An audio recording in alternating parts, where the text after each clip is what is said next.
Hello everyone and welcome to a special episode of Nitro On Demand. This week, we've got a segment of conversations with Nitro and invited down to our studio for a chat, someone who is in the thick of things over the growing concerns many of us have here in Singapore with the regards to the issue of PSB certification for motorcycle helmets. Having been riding for over 3 decades, he's also the man behind well-known motorcycle groups, Custom Bikes Xchange, as well as SG Motorcycle Memoirs. Remember to check those groups out on Facebook after this video. Alright, let's get this conversation started.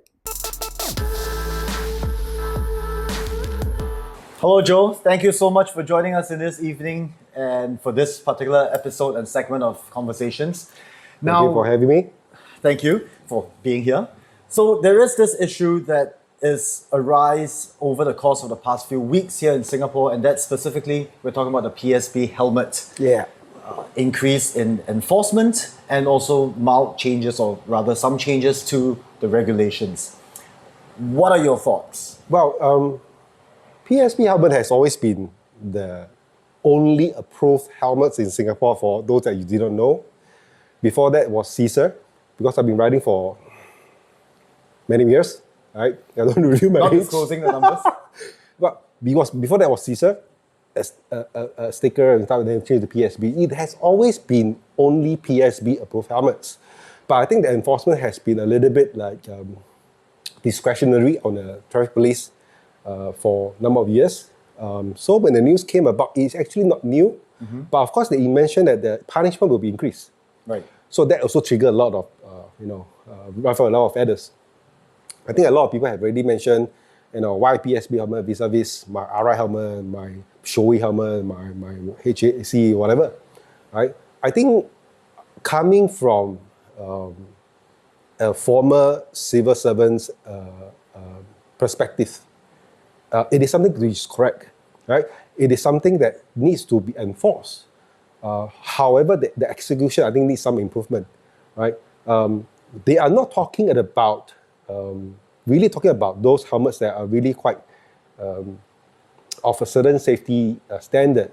I think their focus was and is really on some of the more dubious background helmets. I am guilty of owning a few, and I buy helmets from motor shows in Malaysia. In some of the motor shows, some of those fancy helmets I buy from AliExpress. Sure, I think a lot of us do spend a fair cheap bit and there. nice looking helmets. But of course, I also have some novelties helmets like 𝗬𝗬 𝗬𝗀. I have other dot standard helmets built well as well. And of course, I have some PSB approved helmets. So that being said, I think the execution needs a little bit of refinement, because that has a big question mark. I think a lot of people have already discussed it to death. Right? All the WhatsApp biker groups that I'm in already 𝗀𝗻𝗀𝗀, literally about this regulation. So I need to throw away all my helmets. I go to buy a $70 PSB helmet, and I can throw away my RI helmets and stuff. I think that has been discussed. But today, I think perhaps I can hopefully encourage the authorities to provide more clarity. Right. So my thought, number one, is when I read the article, it mentioned that the fatalities and major injuries involving motorcycles has been on the rise. We all know that because we are the vulnerable group on the streets. Then they say such things has happened, and hence they want to enforce the helmet rules. But my question is, from one part you mentioned to the helmet, the in-between, where is in-between? Now let me clarify, is how many of these fatalities or major injuries involve head injuries? They did not provide the statistics.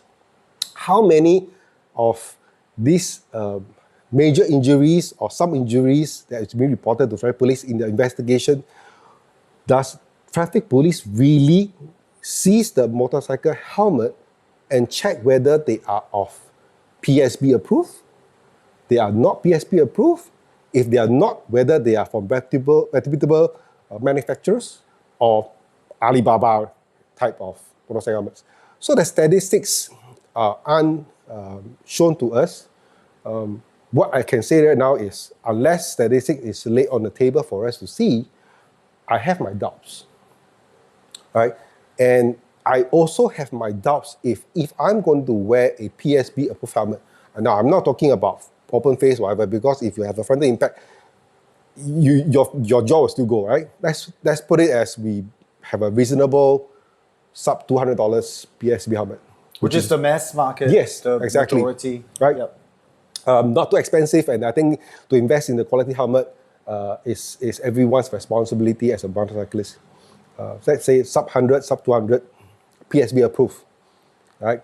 But I ride my 1000cc or even a 𝗬𝗀𝗃𝗽. I wear my singlet, I wear my shorts, flip-flops, and zoom down the road. So this is what some motorcyclists will know as the term squid, right? The squid, the term is being used in, I think in the US more. Someone who rides a powerful bike, right? Wearing a full face helmet, but wearing, next to nothing. Next to nothing, right. Exactly. So they are like a squid. And when they smack this, they squash. No helmet will save you in a major accident, right? If you are not adequately protected elsewhere. Sure. And we have, sad to say, have friends or even ourselves, some mishaps and some friends who have lost along the way of the journey in motorcycle. And I can't remember any one of them having a massive head injury which caused the death. Most of them has trauma on all over their body. I'm sure without a helmet, it would potentially be worse. Yes. So obviously a helmet is a must-have. Helmet is definitely a must-have. A good helmet is definitely a must-have. But as I said, the head, while it is very critical, is only how many percent of the entire body. While the arms and legs, well, maybe, fracture here and there. But the trauma, if caused on the torso, can cause fatality as well. And as I mentioned, I was in the civil service before. Specifically, I was in the police for 13 years, out of which a couple of years were in the patrol. So I've attended my fair share of road traffic accident scenes, motorcycles involved. And no, I have not attended one with massive head injuries, where the rest is, you see the limbs go haywire, and you can see the body is already in disarray. Well, I'm not the coroner. I did not attend the coroner inquiry. I wasn't from traffic police, so I do not know the actual cause of death. But if the traffic police is really interested in safeguarding our interests as motorcyclists, our safety, question one, what are the statistics to prove that PSB helmet is safer than others, right? And why are you not enforcing? Well, I don't want to sabo other people, right? Because then if traffic police say, okay, everyone is going to wear a jacket and long pants and boots and whatever, then they will say, hey, you. But I think this is something the forest to encourage. But the PSB helmet, I think it's a bit too high-handed. Lack of clarity. And I must echo again some of the already mentioned to death, why is a SNELL certified helmet worn by the racers of GP or other races, international professional racers, without a PSB certification are not allowed on Singapore road. Right. So an analogy which I have spoke about is if you subject to a product which internationally has already been accredited with a certification of standard, which is SNELL, I believe, is one of the highest, right? Coming down is ECE and DOT. Well, DOT, I know of some Alibaba one has DOT as well. But if an importer is going to bring in, likewise, any product that Singaporeans need to import for the market in Singapore, you must accompany with a certification, right? And the authorities or the governing bodies will base on that certification. But why is the difference between them and helmets? And analogy I mentioned earlier that I can think of is for foreign talents that we bring in. I think we need to welcome them. I'm now working in the corporate world, so I have a lot of foreign talents as my colleagues. But when they come in, just illustration purposes, do you take their certificates, their qualifications, their university, bachelor, PhD, master degree as good because these are issued by universities which is recognized by MOE in Singapore or whatever ministry. So if you accept this certification, right, without subjecting these foreign talents or these foreign people coming in to seek employment in Singapore, you don't subject them to a NUS equivalent or NTU equivalent type of examination, and accepting that in Singapore employment. Why are you doing so for a helmet? I think that's a brilliant analogy. Now, I'm going to pull back a little bit because the same question with regards to PSB helmet certification here in Singapore and TUV. If I'm not wrong, and please correct me if I'm wrong, the TUV certification is based primarily off TUV. And therefore, products such as the helmets that we're talking about now that are TUV approved in Germany or in the US or anywhere else, certified TUV approved with all the crash tests and all that, brought here, they still require a PSB approval. So you're right, SNEL and DOT and ECC, there are a lot of different certification. But specifically, if we talk about TUV, we talk about PSB, same analogy that you pulled about the academics point of view. If someone were to come in from a different country with a degree from Ivy League University in the US, it's immediately recognized by employment here, by the Ministry of Manpower, by the Ministry of Education, and there's no need for you to sit for a local version of the same test. So that analogy is brilliant. But so from your perspective, will that be a give and take? I think I choose to believe that for the last few years at least, right, discretion has been given to the officers on the ground. I had heard of stories whereby one of the riders was stopped by traffic police because he was wearing a half-cap helmet. Right. And the advice from the traffic police is at least get the DOT, right? So the fact is that the traffic police officer knows there's DOT, there's certification, although there wasn't any PSB certification for the helmet. But of course, my friend said, yes, it's DOT. That helmet was sold by Harley. Okay. So it's from the range of Harley accessories and it's already DOT. I mean, DOT is from US, right? Right. So those were the days whereby at least discretion is given. And I think empowerment, which is very important for ground officers to exercise empowerment and really to make the proper judgment.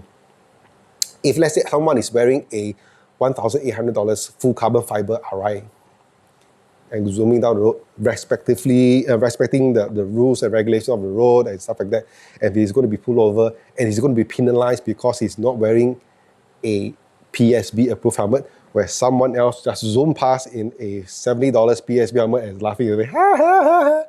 It's a mockery to the entire motorcycle scene in Singapore, the community, and also to the authorities themselves, right? I don't think that Singapore has come such a long way to be ridiculed by regulations that could have been done better.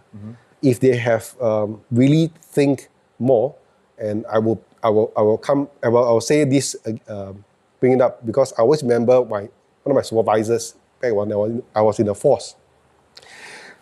So these people in the police force who came up with this obviously wasn't under my ex-boss. So my ex-boss always say this: think until it hurts. So if you come up with a policy, if you come up with, or even doing investigation for the matter, think until it hurts. It means you have think enough. If you only give it a high level thought through, you will miss out a lot of details. I think personally, when traffic police came out with this regulation, they did it in good faith. But they did not think hard enough because they failed to provide more clarity. Look at the huge uproar from the community, from the merchants.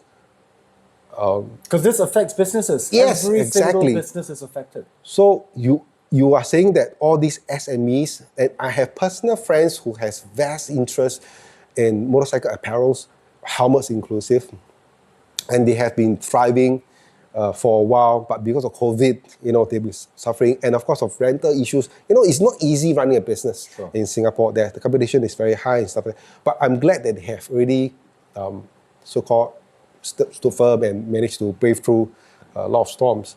But this came at the worst timing. This particular shop, I won't name the name of the shop, has been bringing a lot of novelty helmets, and he has the moral obligation in him to always tell the customers, these are novelty helmets. They are not certified in any way to be safe. You want to ride it, it's at your own risk. Right? Likewise, a lot of modification that's done to cars, bikes and stuff. I understand that authorities are coming to climb down, but this is another story. So it's always being pre-warned to the customers is on their own risk. Of course, he has other helmets which are of certain safety standard, the DOT or ECE, but no PSB. Why? I might ask. I didn't ask him, but in one of the discussion in one of my WhatsApp group, it was revealed to me or to the group that it's not cheap to certify a helmet for PSB. Right. You need to sacrifice before you even bring in that shell, that design. I mean, it can come out certain colors where you have certain model, right? Certain model, ABC model, but even if the same shell but different vents, but it's supposed to be different model, each model you need to bring in 4 for destructive examinations. Right. You will never take it back. So your cost price of bringing, let's say, per helmet, if it's a good brand, let's put $100. $400 plus shipping, plus taxes. logistic, whatever taxes, Right. you bring it in, it's literally like to go to Kong Ping Sua and throw and burn, no? Right. To be destroyed. To be destroyed. Yeah. For something which already had been said, approved by DOT, ECE standard, TUV, whatever. You come 4 shelf to PSB and they will do some fancy tests which has been done before, or maybe even more stringent tests has been conducted elsewhere, internationally accredited. 4 shelves. Once it passed the test, you are allowed to import, right? But when you import per batch, you still need to random pick up 4 samples For a batch test. for batch tests. Right. So before you even start bringing, you lose 4. Every batch you bring in, you lose another 4. For a small business, count themselves lucky if they can sell 4 helmets in a month. That's why some of the shops right now, I'm sure we all know in the motorcycle community, are taking pre-orders. You order size enough, then I get the shipment in to reduce costs. And if let's say all helmets have to be PSB approved, this business model will fail, will never work anymore because you need to have the batch test. You can't do pre-order. Yes, you can still bring it in, ride a bicycle lah. Right. You can't be on a motorcycle. Now, so it's killing small businesses as well. I'm sure it is. And I think the impact is also a trickle-down effect. It's not just the big boys, but the small boys. Like you Yes. mentioned, the SMEs, smaller businesses that are trying to survive, especially with this COVID crisis going Yep. on, just trying to make ends meet. Now, I don't want to open up another can of worms because I know... I love worms. But I know we could sit here for another extended few hours if we start talking about issues such as emissions and of course in the future about other issues such as the end of the internal combustion engine sales, at least here in Singapore. So we're not going to open that can of worms, not tonight. But We're going to stay a whole night if we don't talk about it. we will, probably till the morning. But in relation to that, when the announcement and the news of this PSB helmet enforcement and changes in the rules and regulations, and of course the fines involved, was announced, it took a lot of people by surprise. And I'm not just talking about us who are riders, but also the businesses, even the associations. SMCTA, yeah. So the next question is, what kind of dialogue should the authorities have in terms of not portraying the image that this is a top-down dictation? Sure, like you mentioned earlier, many of these policies, I'm sure, are for the greater good. Yes, I totally agree. I think nobody would argue that the police or the authorities want everyone to ride safely. That is a given. Nobody, any rider or driver, does not want to get themselves into an incident. But, and it's a big but, right? The dialogue between the associations, the community, the authorities, is that an area that I'm going to leave that open-ended? I think this is not the first. For those who might know, I mean, I'm also very heavily involved in another campaign which has been running for 3 years against a certain agency in Singapore for another, what I see as high-handed ban against motorcycles. So this is not the first. There are others I can raise off, but this is of course another. This only, I think, should really get the incumbent, administration to think that no longer is the time. This is not no longer the era of obedience is the only way. We are all very well connected and well exposed to social media. We know about regulations overseas with a snap of the fingers. Use your phone, you can Google everything. Sure. And Singapore portray itself as one of the most transparent country, most open country. And the meme is Singapore is also a fine country, if you know what I mean. Don't make this meme a reality. And I think it is just need to lower down your perception of authority to one of engagement. The community is matured. Yes, we may, as I say, 𝗬𝗫𝗀, but that's typical of anyone who is at the receiving end of change. If I'm the Prime Minister, I'm going to change the traffic police, uniform in some form or another that you don't like, but I say that this is how I like it, authoritatively. You won't like it, So people are always resistant to change, but for Even a good change, yes, right. Even a positive change, yes, exactly. Because I'm so used to wearing my novelty helmet, I look cool, it looks nice on me. I mean, there will always be people who will resist, but I think the vast majority would be understanding. Even for the campaign that I'm running for the last 3 years, I think the majority understands it, but it's the manner it was being executed. It could have been a perfect plan.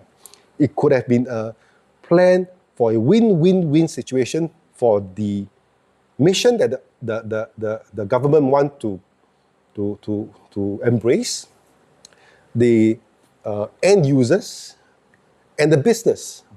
It's a win-win-win. It could be a win-win-win if you have engaged the proper avenues.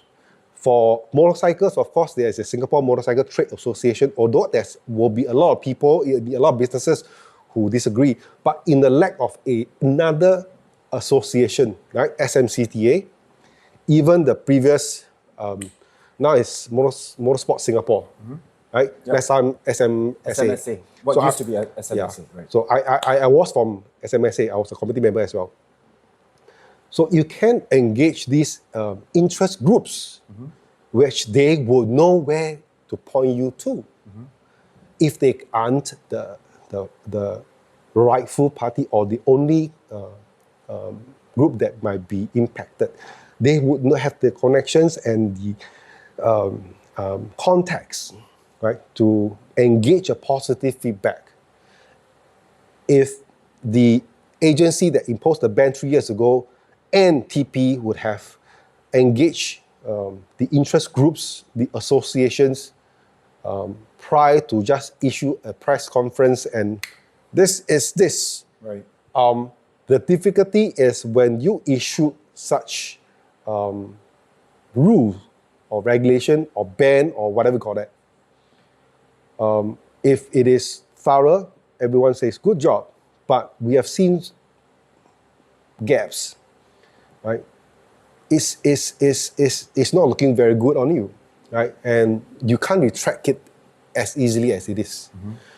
So I would say if you face, but I think, yeah, we are all matured here. A lot of us are already came up with a lot of solutions, right? And some of the discussions and some of the videos I've seen in Facebook and even IG, right? There are already a lot of suggestions that came up. So hopefully, when the government, the agencies come up with any further, even for this PSB in particular, now that the ground has shook, you kanchong spider already, and you say, no, actually we have. But you can always do a backtrack and engage. I think it's not about xia sui, you won't lose face. Mm-hmm. It only shows how mature this government is, whereby you recognize that on hindsight you saw that what you thought at the material time when it issued this regulation, right? You don't have the full information. Mm-hmm. That's why you make the decision. We are also mature enough to say now 2021, come on, people make mistakes. As long as we talk, okay, we rectify any gaps, we mitigate anything, and then we improvise and we compromise. So communication, dialogue with the community. Yeah, right. Of course, I do understand that you can't have a open-ended, feedback channel. Right. It will never end. It will never end because you can't cater for every single one. But you must start with something and not within your office of 5 officers and coming from a directive from someone on top. And you need to score point, and you came up with this.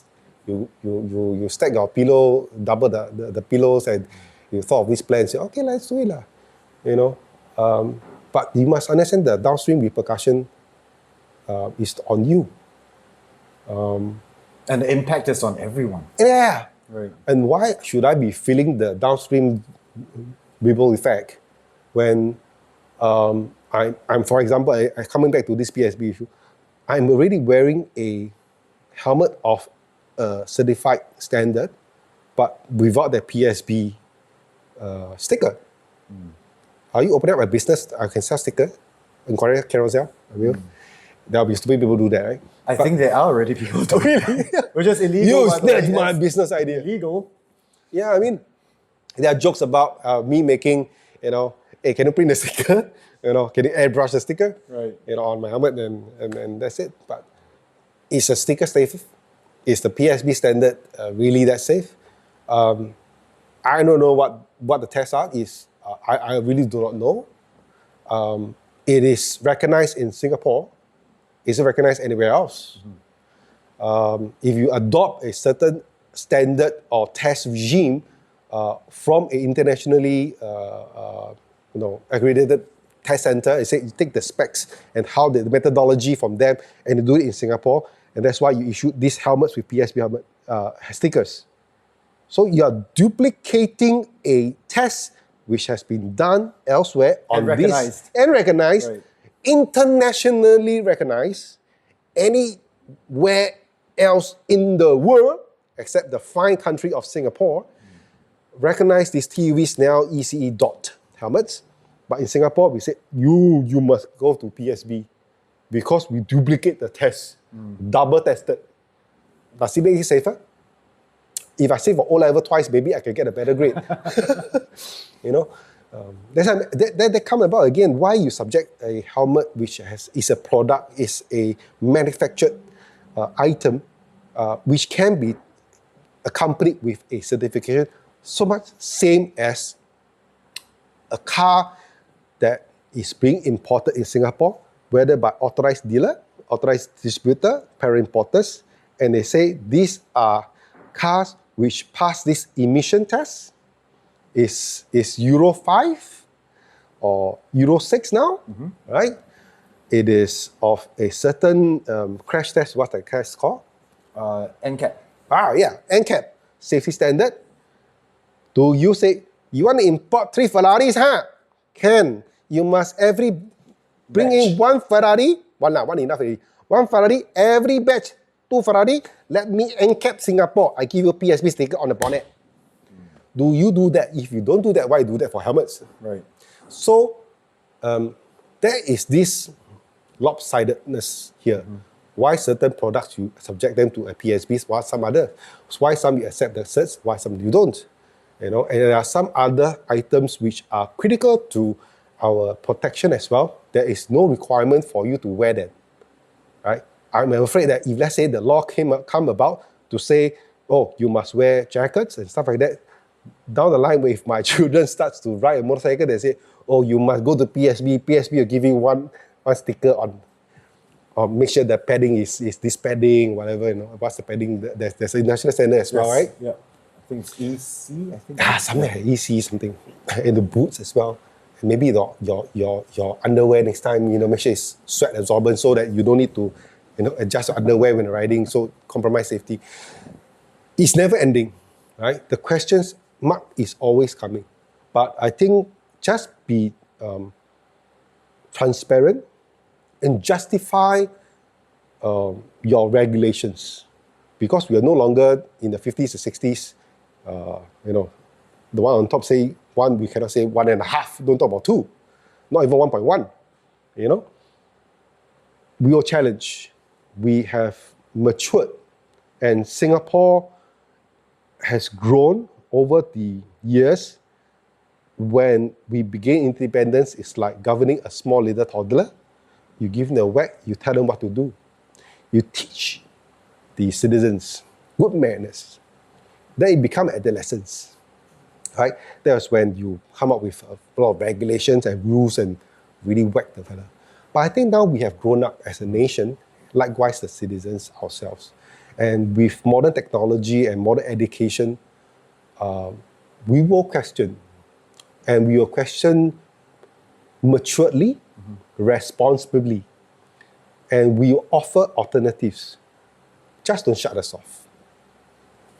That's what I have to say. That's a very poignant way of ending this conversations with 𝗦𝗲𝗀, and also a lot of food for thought for not just us as riders and in the community, but also for some of the decision makers. Yeah, exactly. And how this, I wanted to say crisis, but how this current It is a crisis. issue. But it's a crisis to a lot of SMEs. It's true, indeed. It is a crisis for a lot of the smaller business, in fact, even the big businesses, because they have bulk inventory and a whole different set of challenges. I have inside story, but I can't say. Well, Joe, thank you so much for joining us this evening. Thank you for having me. For all of you who are watching this, if you guys have any questions or any comments that you guys would like to add, even if it's fuel to the fire, please do so in the comments. Fight fire with fire. Well, fight fire with fire. Metallica. Thank you. Thank you, Joe. Thank you very much. See you. Cheers. That's it for this week's episode of 𝗦𝗲𝗀 On Demand. Once again, thank you for watching, and please remember to share, follow, and subscribe. If you've liked the video, like the video. Drive safe, ride safe. Hong here, signing off.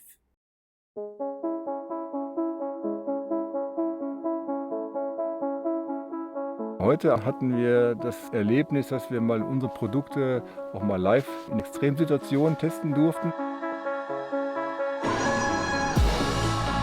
Sehr dynamisch die Fahrzeuge und Fahrwerke ausprobiert und das war total geil.